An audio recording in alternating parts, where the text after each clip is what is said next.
हाल ही में जारी किया गया ग्लोबल टेररिज्म इंडेक्स 2026। ऐसे में आपके जहन में सवाल उठ रहा होगा कि आखिर इस बार इसमें शीर्ष पर कौन सा देश काबिज है। यह भी जानेंगे कि शीर्ष पर कौन सा देश है जहां पर सबसे ज्यादा आतंकी घटनाएं हुई। इसके अलावा यह भी समझेंगे कि कौन सा क्षेत्र इससे सबसे ज्यादा प्रभावित है।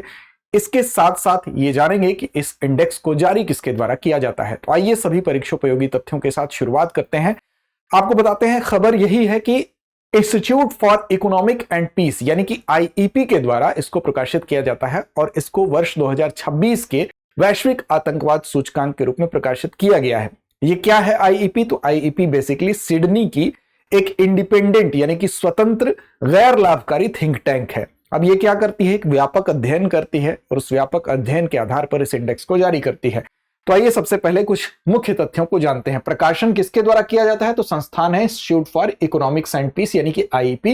ये क्या है? तो एक स्वतंत्र और गैर लाभकारी संगठन है।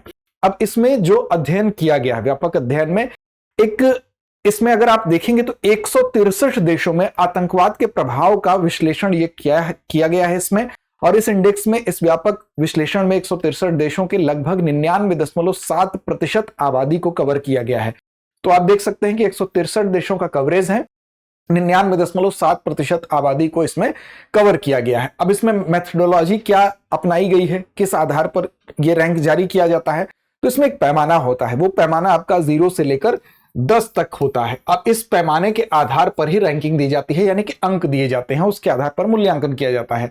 अब इस 0 से 10 के पैमाने पर, जहां पर 0 अंक का मतलब होता है कि आतंकवाद का प्रभाव बिल्कुल शून्य है, नगण्य है, और वहीं 10 अंक का मतलब हुआ कि आतंकवाद का जो है प्रभाव उस जगह पर सबसे ज्यादा है। समग्र स्कोर के आधार पर ही रैंकिंग तय की जाती है। मुख्य विशेषता की अगर बात करें तो इस इंडेक्स में अगर आप देखेंगे तो आतंकवाद से हुई मौतों में 2007 के बाद सबसे ज्यादा आप देखेंगे गिरावट दर्ज की गई है, क्योंकि 28% कमी दर्ज की गई है आतंकवाद से होने वाली मौतों में। और 28% की ये कमी 2007 के बाद आप देखेंगे जो आंकड़ा मिला है वो सबसे कम है। यानी कि अगर 5582 कुल मौतें हुई हैं आतंकवाद से, जो कि 2007 के बाद न्यूनतम स्तर पे है।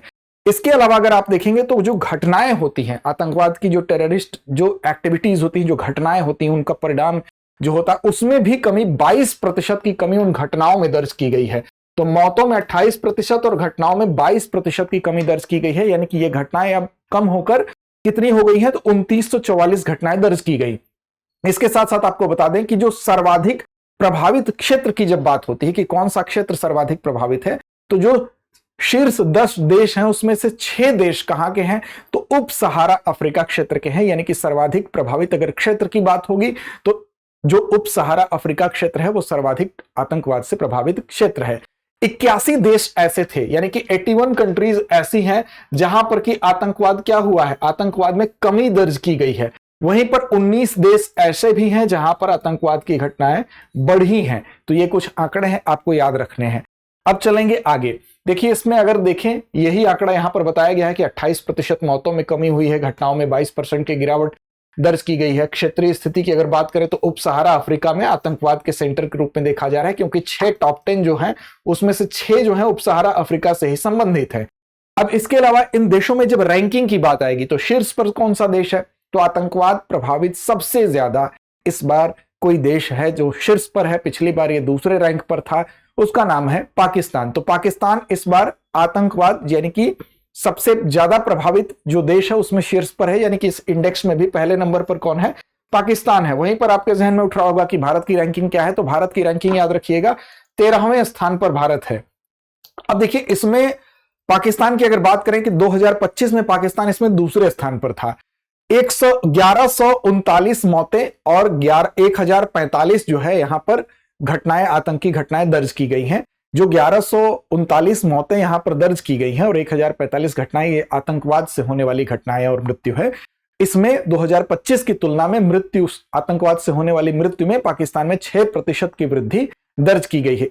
अगर पाकिस्तान की बात करें तो विशेष तौर पर जो खैबर पख्तूनवा का क्षेत्र है, बलूचिस्तान का क्षेत्र है, वो सबसे ज्यादा आतंकवाद से यहाँ पर प्रभावित रहने वाला क्षेत्र है। अब पाकिस्तान उन 5 देशों में है कि इन्हीं 5 देशों में आतंकवाद से होने वाली जो घटनाएं हैं वो लगभग 70% कवर करती हैं, जिसमें कि पाकिस्तान के अलावा बुर्किना फासो है, नाइजीरिया है, नाइजर है, डेमोक्रेटिक रिपब्लिकन ऑफ कांगो है, और पाकिस्तान है। ये 5 देश ही मिलकर आतंकी जो घटनाएं होती हैं उनसे होने वाली जो मृत्यु है उसका 70% कवर करते हैं। इसमें पाकिस्तान भी सम्मिलित है। पाकिस्तान इसमें रैंकिंग में तो पहले नंबर पर है ही। अब अगर बात करेंगे कि सबसे ज्यादा पहले रैंक पर पाकिस्तान है, दूसरे स्थान पर कौन है, तो दूसरे स्थान पर है बुर्किना फासो, आपको याद रखना है। तीसरे स्थान पर कौन है, तो नाइजर है, और चौथे स्थान पर नाइजीरिया है। तो ये रैंकिंग भी आप एक नजर के तौर पर याद रख सकते हैं। अब यहां पर इस इंडेक्स में यह भी बताया गया है कि जो ग्लोबल टेररिज्म इंडेक्स 2026 है, इसमें सबसे घातक संगठन के तौर पर, सबसे घातक आतंकी संगठन के तौर पर कौन सा संगठन है, तो इसमें सबसे पहले आईएस का नाम आता है, यानी इस्लामिक स्टेट पहले स्थान पर है, जो कि तालिबान को पीछे छोड़ दिया है।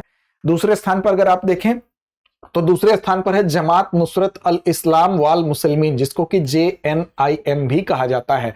और तीसरे स्थान पर तहरीक तालिबान पाकिस्तान, जिसको टीटीपी के नाम से जानते हैं, और अल शबाब। ये सबसे घातक आतंकवादी संगठन है जो कि 2026 के इंडेक्स में प्रकाशित किए गए हैं। तो ये इससे संबंधित कुछ प्रमुख तथ्य थे। उम्मीद है आपको ये समझ में आए होंगे। अब चलिए चलते हैं एक महत्वपूर्ण सूचना की तरफ। सिलेक्शन आपका अगर सफलता आपको मिलती है तो किसी उत्सव से कम नहीं होती है, इसीलिए हम लेकर आए हैं आपके लिए सिलेक्शन महोत्सव सेल।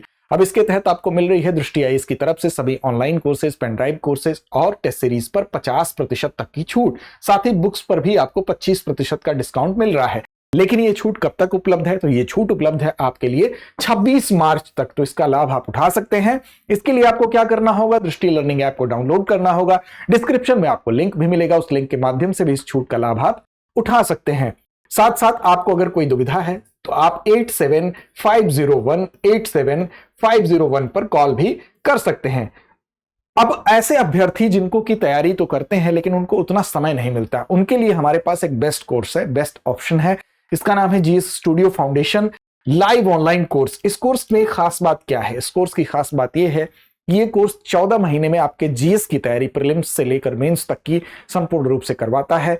आप यूपीएससी की परीक्षा अगर क्रैक करना चाहते हैं तो कम समय में आपकी बेहतर तैयारी के लिए एक अच्छा विकल्प है।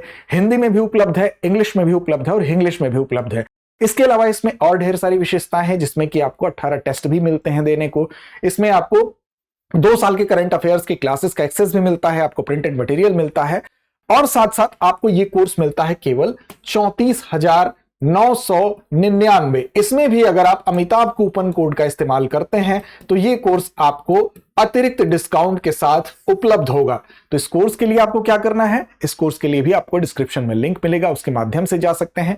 अधिक जानकारी आपको चाहिए तो 8750187501 पर कॉल कर लीजिए। साथ ही साथ दृष्टि लर्निंग ऐप को डाउनलोड कर लीजिए, वहां पे आप जीएस स्टूडियो फाउंडेशन कोर्स तक पहुंचकर इस कोर्स को एक्सेस कर सकते हैं, इसकी खूबियों को जान सकते हैं। चलिए अब चलते हैं अभ्यास प्रश्न की तरफ। आज का अभ्यास प्रश्न छोड़ते हैं आपके जिम्मे। ग्लोबल टेररिज्म इंडेक्स किस संस्था के द्वारा जारी किया जाता है? विकल्प आपके सामने है। विकल्प ए विश्व बैंक, विकल्प बी IMF, विकल्प C institute for economics and peace, या विकल्प डी है संयुक्त राष्ट्र। तो इस प्रश्न का जवाब कमेंट बॉक्स में दीजिए। लड़ते रहिए, अपने लक्ष्य की ओर बढ़ते रहिए। टेलीग्राम चैनल पर भी आप हमको फॉलो कर सकते हैं, वहां पर दृष्टि आईएएस यूट्यूब नाम से हम उपलब्ध हैं। चैनल को सब्सक्राइब नहीं किया तो कर लीजिए, ताकि सारी हमारी अपडेट आप तक पहुंचती रहे। अब एग्जाम की तैयारी को और बेहतर करने के लिए हमारे चैनल को लाइक, शेयर और सब्सक्राइब करना ना भूलें।